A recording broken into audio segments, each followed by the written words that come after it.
ভোটের মুখে বেকার ভাতার ফর্ম বিলি, দুয়ারে সরকারের ধাঁচে জেলায় জেলায় যুবসাথী ক্যাম্প চলবে ২৬শে ফেব্রুয়ারি পর্যন্ত। ফর্ম নিতে শিবিরে ভিড়।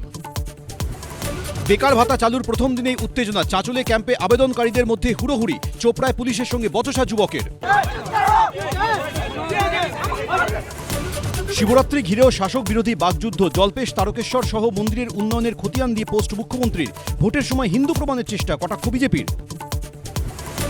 প্রমোটিং বিবাদে হুমকি মারধরের অভিযোগ, ধৃত বেলেঘাটার তৃণমূল নেতা রাজু নস্করের ১৯শে ফেব্রুয়ারি পর্যন্ত পুলিশ হেফাজত, জামিনের আবেদন খারিজ করে নির্দেশ আদালতের। ভোটের আগে তৃণমূলের গোষ্ঠী সংঘর্ষে উত্তপ্ত শিলিগুড়ি, বালি পাথরের সিন্ডিকেট নিয়ে বচসা থেকে মারপিট, দোকানে অগ্নিসংযোগ, পঞ্চায়েত সদস্যর বাড়িতে বিক্ষোভ গ্রামবাসীদের। ভোটের মুখে চালু বেকার ভাতা, ভাতা নয় চাকরি চাই আক্রমণ বিরোধীদের, দেশেই বেকার বৃদ্ধি পাল্টা তৃণমূল। এবার কালীগঞ্জে আক্রান্ত বিএলও, সন্ধ্যে ৬টায় দেখুন শুভ্রজিতের সঙ্গে। যুবসাথী প্রকল্পের প্রথম দিনেই চাঁচল চোপড়ায় উত্তেজনা, বেকারদের উপচে পড়া ভিড়, পুলিশের সঙ্গে ধস্তাধস্তি। কেন নেই চাকরি, প্রশ্ন বিরোধীদের। রাত ৮টায় দেখুন পাপিয়া দেবস্মিতার সঙ্গে।